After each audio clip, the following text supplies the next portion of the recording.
Last week, one of the worst things that can happen to a sober person happened to me. I had alcohol without knowing it.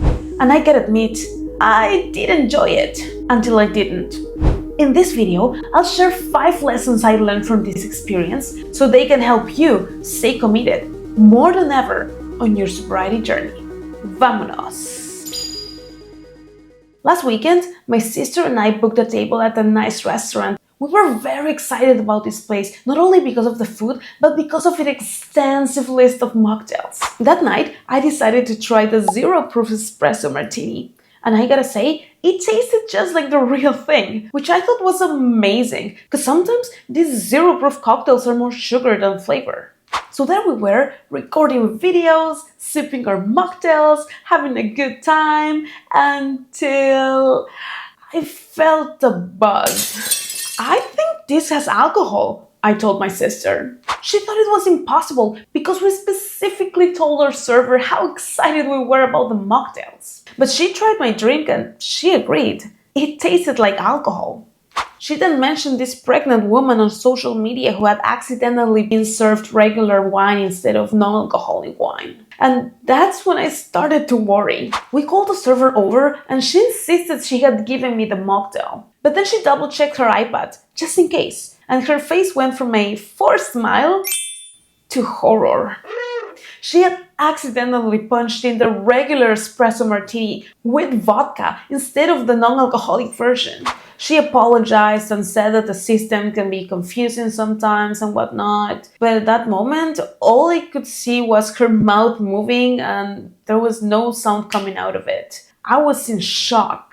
I've been sober for a while, and there I was, unknowingly drinking a cocktail with 2 ounces of alcohol. Thank God my sister handled the situation well and asked for the manager. He came over and apologized and kept repeating that he couldn't go back in time. But you see, the problem wasn't about reversing in time. It was about addressing the situation in the present. He lacked the protocol for handling such incidents and didn't make us feel heard, left alone safe.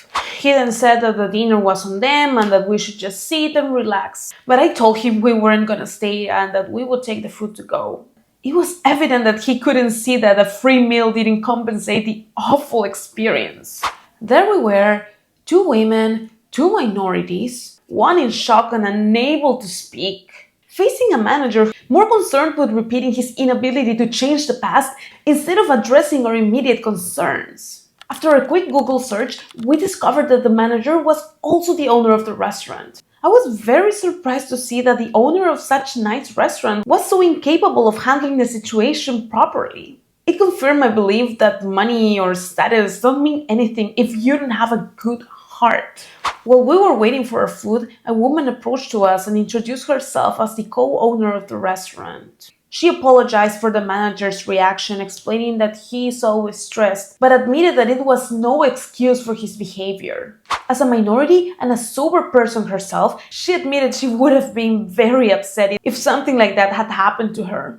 Actually, she was the one who included all those non-alcoholic drinks on the menu and was extremely disappointed with how the things were handled. She was very empathetic and made sure we felt safe. She asked us to come back to the restaurant and promised us an amazing experience next time. Her honesty and compassion finally put me at ease. Same situation, 2 different people. One handled it poorly, the other one with empathy and intelligence.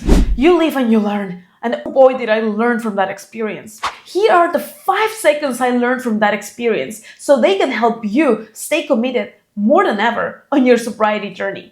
Número 1. Alcohol just isn't interesting to me anymore. My body's rejection to it confirmed that I don't need it in my life. I'm so grateful that I didn't relapse and that all the work that I'm putting in is paying off. From visualization, mantras, meditation, working out, and a healthier lifestyle to allowing myself to be more vulnerable, all of this helped me become a better version of myself. A person who chooses not to drink. Número 2. Most situations can be solved by talking it out and being compassionate. There is no need to be harsh like the manager was. While I understand that some jobs can be stressful, I also know my worth and that I deserve respect and understanding. The co-owner's empathy made me willing to give the restaurant a second chance. If she hadn't been compassionate, I might have taken different actions against this establishment, even legal ones. Número 3. Double checking is essential. Unfortunately, I will have to double check every time I order a mocktail to make sure it's actually a mocktail. After all, we're all human and sometimes we make mistakes. And if I need to take extra steps to maintain my sobriety, then so be it. Número 4. I am done saying it's okay when it's not. In the past, after realizing I got an alcoholic beverage instead of a mocktail, I would have probably told the server it was fine just to avoid making a big deal. But no, it wasn't okay, and I'm not gonna stay silent just because it's easier that way. Also, this might be a lesson she needed to learn. And more importantly, I could have been pregnant or in a vulnerable state. And those few sips could have snowballed into a relapse. Serious situations deserve bravery and honesty, so I refuse to sugarcoat things anymore. Enough is enough. Número 5. I shouldn't feel guilty for accidentally consuming alcohol. The situation wasn't my fault, but I am responsible for how I react to it. And I chose to handle it by talking it out and by drinking a lot of water. A lot. I'm still a sober person. I'm still in control. If this story helped you, please hit the like button and subscribe so this story can reach more people looking to change their relationship with alcohol. And if you're lightweight like me or can't handle your alcohol like you used to, check out my video about the secret benefits of being a lightweight right here. Thanks for watching! Here are a couple of my other videos in case you want to check them out. Have a good one! Bye!